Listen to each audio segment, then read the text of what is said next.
1 to 3.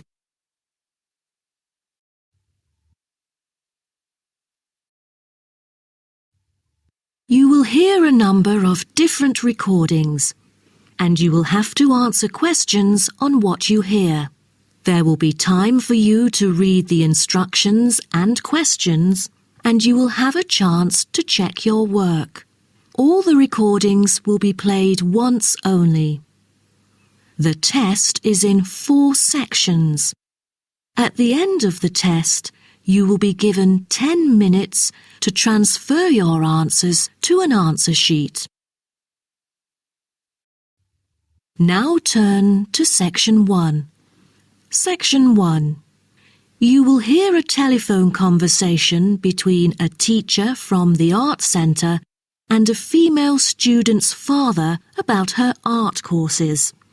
First, you have some time to look at questions 1 to 3.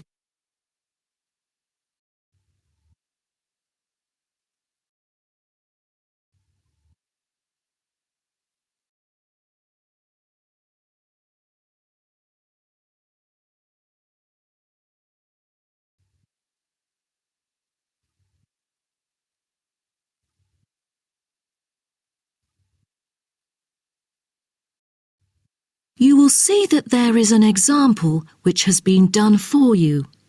On this occasion only, the conversation relating to this will be played first. Good afternoon. May I speak to Emma's parent? Afternoon. I'm her father. Who am I speaking to?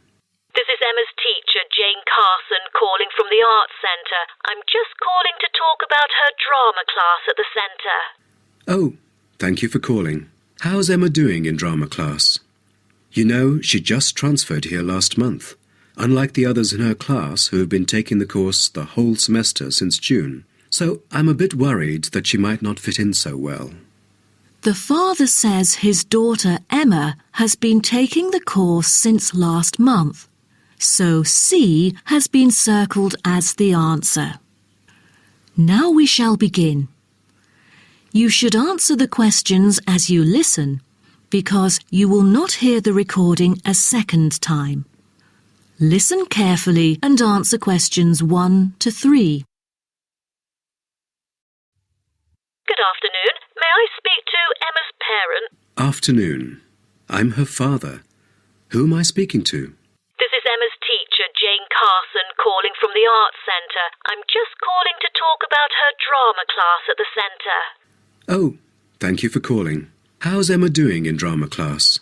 You know, she just transferred here last month, unlike the others in her class who have been taking the course the whole semester since June. So I'm a bit worried that she might not fit in so well. There's no need to worry. She exhibits a strong performance in her drama class. Is that so? Yes, she didn't adapt to the new environment as quickly as I originally expected, and seemed a bit shy at first, but a few days later she made a couple of friends and became more talkative and also more involved in class. Emma really is a role model for others because she has always been an active participant during class. She voices her own ideas and is very creative. I didn't expect that, but I can tell that she really enjoys the course because she's been talking about it at home frequently these past few weeks. That's great to hear. Interest is always the best teacher. I also have to inform you that there's been an adjustment in the timetable of the drama class next term. Why is that? It's not that the music room that we currently use isn't available. As there are too many enrolling for the coming semester, increased class size means that space is limited to house the whole class. Also, the new classroom we use is not available during the current time frame, so I'm afraid we have to change the time for it. I see. So when would it be? As you know, the current class begins at 3:15, but the new time of the drama class would be 4:45. I'm afraid I have errands to run during that time. On the other campus, the class still begins at 3:15, but for the campus Emma goes to, it is the only time available for drama class. Oh, I see. I have to make adjustments to my course schedule then. No problem. Before you hear the rest of the conversation, you have some time to look at questions 4 to 10.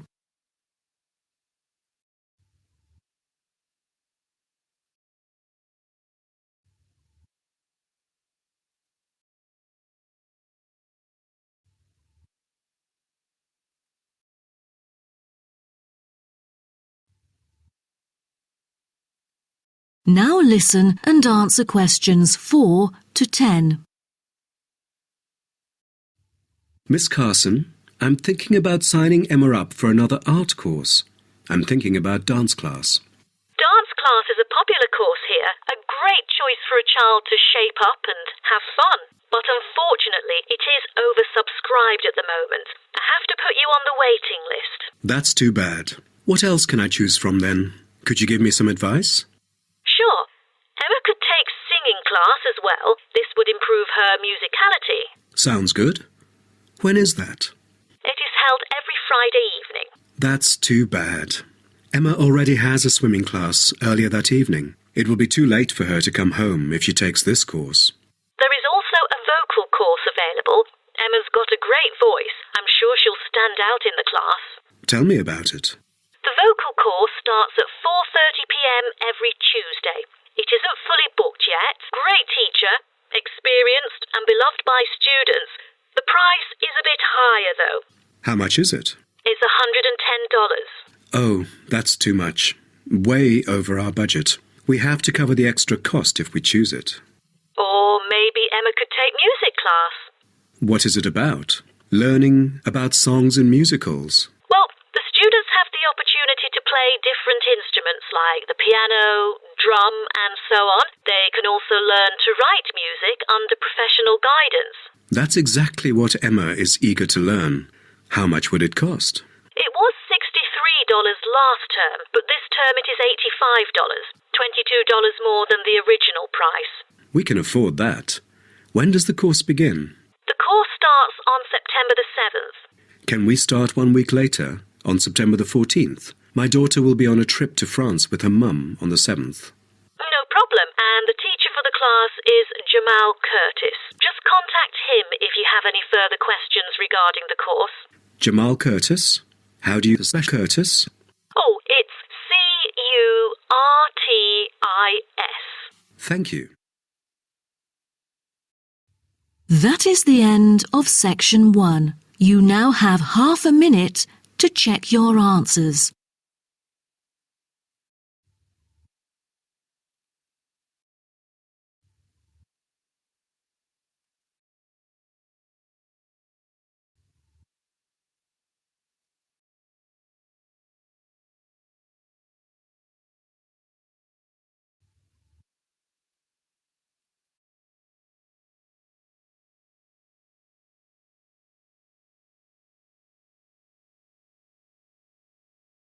Now turn to Section 2.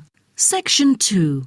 You'll hear a coordinator for the annual ski and snowboard exhibition talking to the audience about some practical information for the whole event. First, you have some time to look at questions 11 to 15.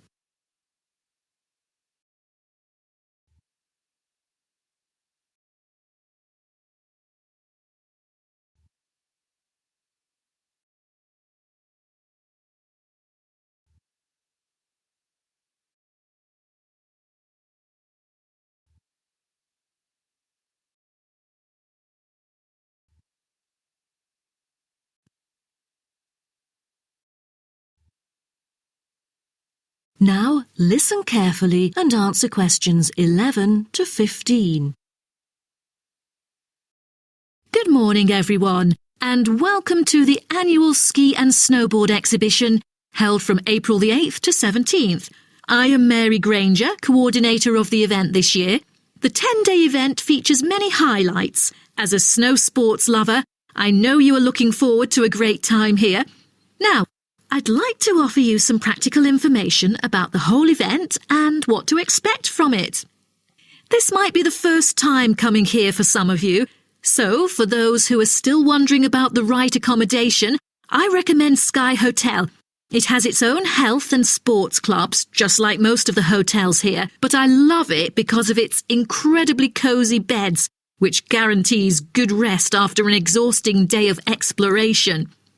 If you haven't brought your own equipment, like poles, boots and skis, they are available for purchase or rent at Ski Set or Snow Rental. The exhibition this year provides a colourful look into the history of skiing and an inspiring peek into the future prospects of the sport. Apart from the fascinating photo exhibitions and the most up-to-date skiing gear like always, this year we have added 4 computers which can imitate the process of skiing, ensuring the same physical activity and sensations that appear during the skiing process on downhill slopes. But I have to warn you that it might be quite time-consuming to line up for the free trial experience. Many have posed the question as to how to enter the skiing and snowboarding competition.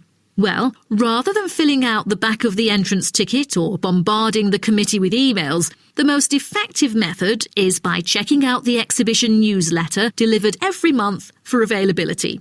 At the most beloved local event, the exhibition has also drawn attention from the press. Last year, massive media coverage was on the worrisome amount of snowfalls. In order to avoid the same predicament, several artificial skiing slopes have been built. With more participants this year, we have lowered the entrance fee, which has been widely reported to local newspapers. A bonus for our participants is the ski programme. It offers a wide variety of lessons and sessions with qualified instructors, ensuring that all ages and abilities are catered to, from the first-timers to seasoned amateurs. I strongly advise you to sign up for the programme, as it is offering an unprecedented 30% discount. That's mainly because we are cooperating with the programme organiser, who promises affordable prices only for the participants of the festival this year. Before you hear the rest of the talk, you have some time to look at questions 16 to 20.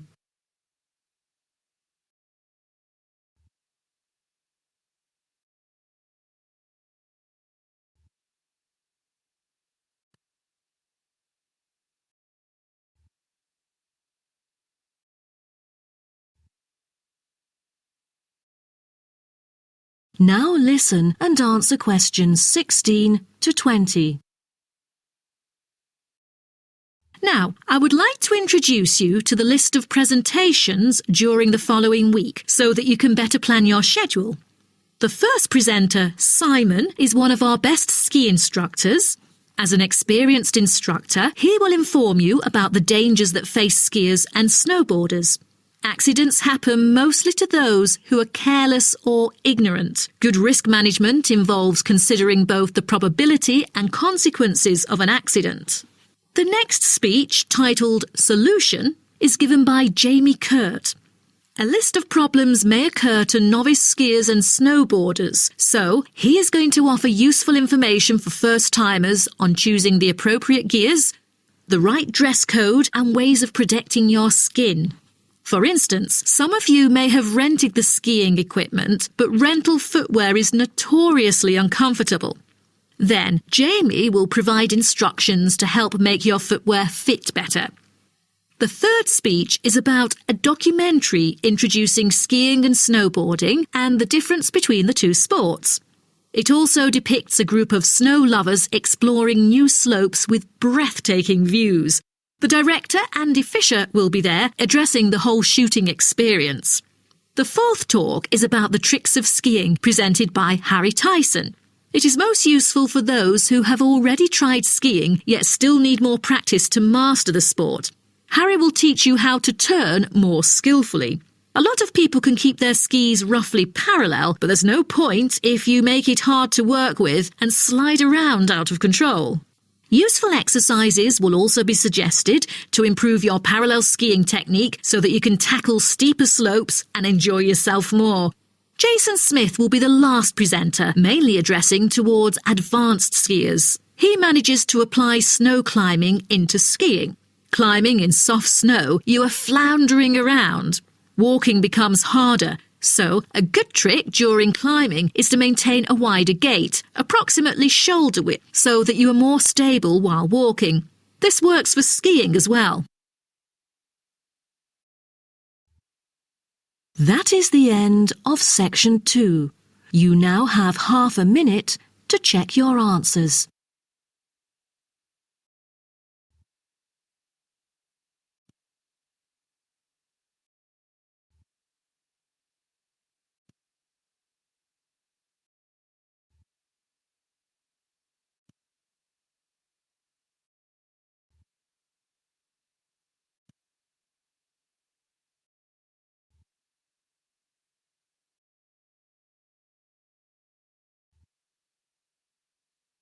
Now turn to section 3. Section 3.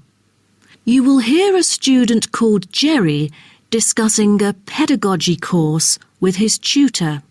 First, you have some time to look at questions 21 to 23.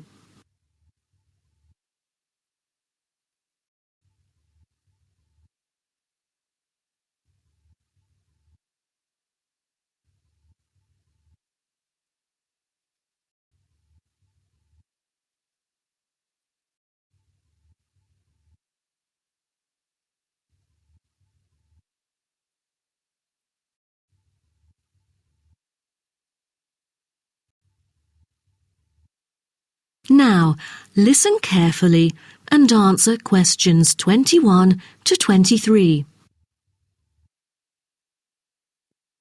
Jerry, how did it go with preparing your lessons? Is there anything you would like to discuss? Well, this is actually the first time that I have ever taught in an elementary classroom. After 8 years of learning pedagogy, I want to practice what I've learned in an instructive manner. But I'm a bit stuck right now. The topic I want them to research is a bit hard for pupils. I'm afraid that they won't be able to handle it on their own. So I need new ideas on designing more effective teaching methods. Mr. Carter, do you have any suggestions? Well, you should probably read this book called Professional Learning, written by J.K. Simmons. He is a professor who just transferred here last semester, but is already popular amongst the students for his creative teaching methods. There is an extensive range of learning approaches mentioned in the book, including approaches for team research, which might be helpful to you. You mean dividing the students into groups to do research? I've never thought of this before. How does it work? Professor Simmons has already demonstrated how efficient this approach can be. Basically, it aims to increase cooperation between students so they can present the results in a collaborative fashion. It helps them to develop their own voice and perspective. I'll check out the book as soon as possible. It seems I can borrow some of the essential concepts and work them into my course design. Before you hear the rest of the talk, you have some time to look at questions 24 to 30.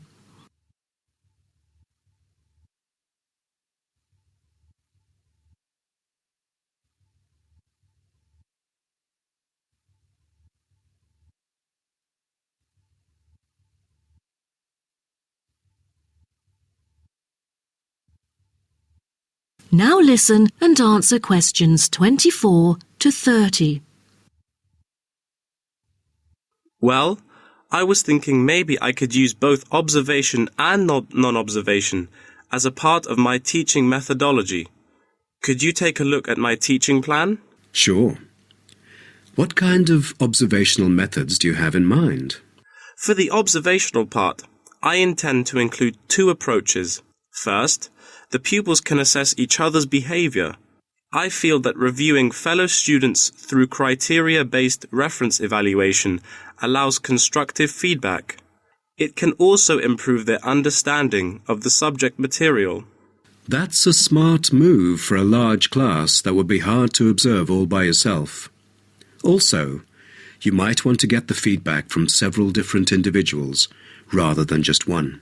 So how do you plan to carry out the peer assessments? Oh, every pupil will be required to write a diary. which includes group projects, presentations, and in-class discussions.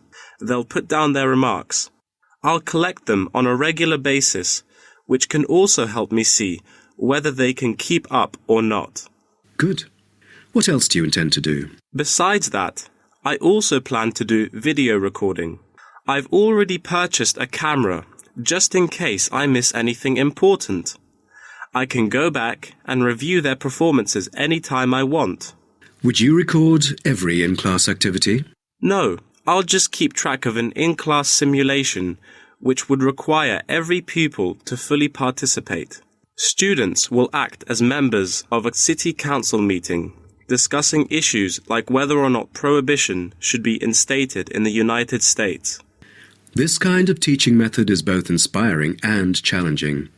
I can't wait to see how yours works out. Do send me a copy of the assessment afterwards, will you? No problem. So, what do you have in mind for the non-observational approaches? Well, my plan is to quantify the statistics. Numbers do not lie. It is the most direct way to measure their performance. See how well they've learned. Where does the data come from? I'll evaluate the test results, including the midterm, final exam, and pop quizzes, which would only take up about 40% of the overall assessment. Sounds like a lot of tests and assignments. Please remember that you don't want to wear out your students. Keeping them engaged is the key to efficient learning. Once they are exhausted, they just stop trying. Oh, I haven't thought about that. You are right. I don't want to frighten them with tons of assignments and exams. I'll make note of that. Thanks for the advice. I remember last time you mentioned questionnaires, right? That's true, but it is not for my students. In fact, they have to design their own questionnaires and choose the respondents using the internet. As a complement of other teaching activities, it would deepen the creative learning process. Is that all? Oh, the pupils will have to conduct interviews of their own, and for this, they get to choose anyone they like, including relatives, friends, and acquaintances to answer the questions. Seems to me that you have figured out most of your teaching methods, but you still need to polish some of the activities. That is the end of section 3. You now have half a minute to check your answers.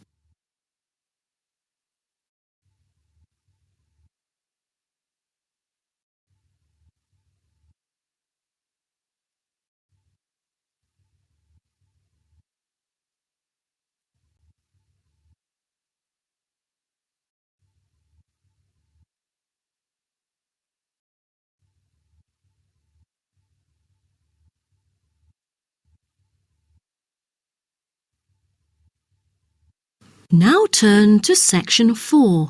Section 4. You will hear part of a lecture about urban migration. First, you have some time to look at questions 31 to 40.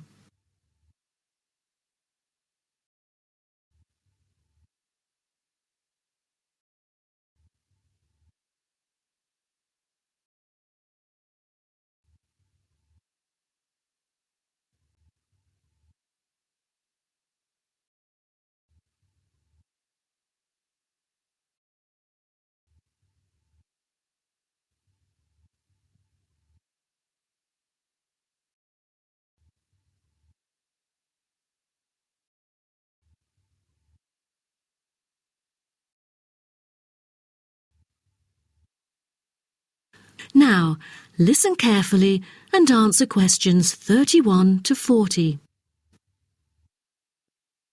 Good afternoon, and welcome to my talk on urban migration today. The world has experienced unprecedented urban growth in the recent decades. As much as 3% of Earth's landmass has been urbanized, an increase of at least 50% over previous estimates.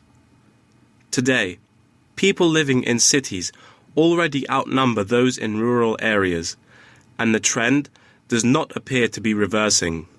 In addition, cities have larger amounts of carbon consumption than rural areas. This is a result from two major aspects.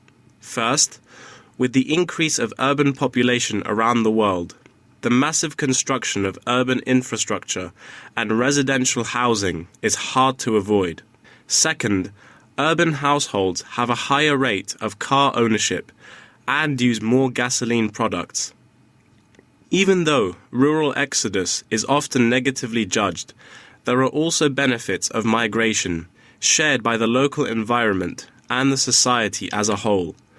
Well, firstly, global trends of increasing urban migration and population urbanization can provide opportunities for nature conservations, particularly in regions where deforestation is driven by agriculture. As rural dwellers leave their homes, local forests are left to recover. What's more, it is easier for city dwellers to get around.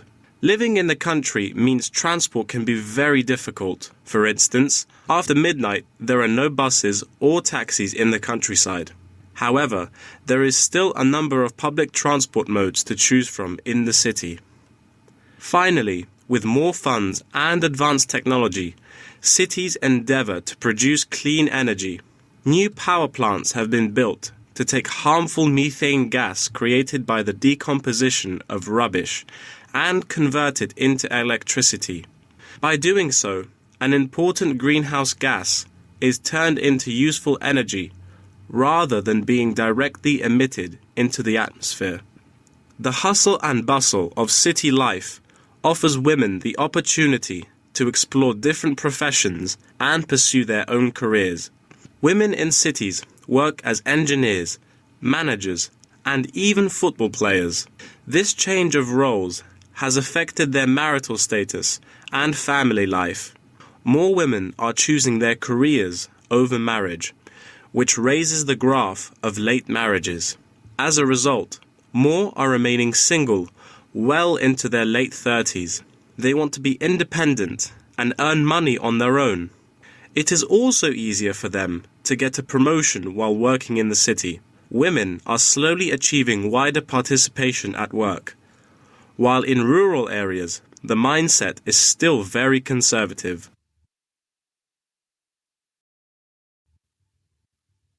However, cities also change the way that humans interact with each other and the environment, often causing multiple problems. In general, urban wages are significantly higher, so moving to the city is an opportunity to earn what was impossible in rural areas.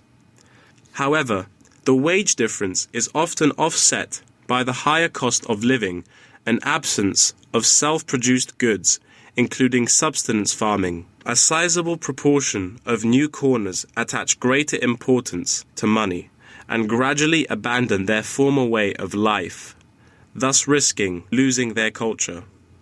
These new city residents are also faced with another problem. According to statistics, crime rates are significantly higher in densely populated urban regions than in rural areas. For instance, property crime rates in our metropolitan areas are 3 to 4 times as high in comparison to the rates in rural communities. Immigrants, upon arrival into cities, typically move into the poor, blighted neighborhoods because that is where they can afford to live. Crime in these areas is high and reflects poor living conditions, as these neighborhoods experience great levels of poverty. This pattern also occurs for violent crimes, which is much more common in large urban areas than elsewhere. In addition, traffic congestion and industrial manufacturing are prominent features of the urban landscape, which take their toll on the natural environment and those who depend on it. Air pollution from both cars and factory emissions affect the health of countless urban residents. Rural to urban migration can boost the urban economy. With a better economy, cities provide their residents with better welfare, but the concentration of services and facilities, such as education, health, and technology in urban areas inevitably contributes to greater energy consumption. Another problem with life in the city is traffic congestion. It makes people late to work and thus stresses us out before we even get there. Deliveries can't arrive on time, gas costs money. The quality of life of those commuters starts to decline. What's worse is that if congestion makes it harder to match the right workers to the best jobs, it is economically inefficient as well. That is the end of section 4. You now have half a minute to check your answers.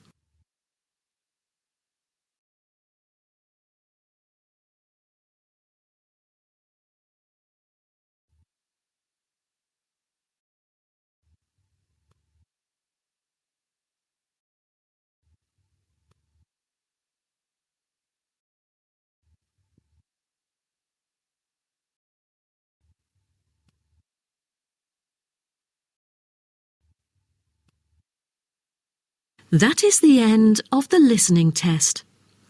In the IELTS test, you will now have 10 minutes to transfer your answers to an answer sheet.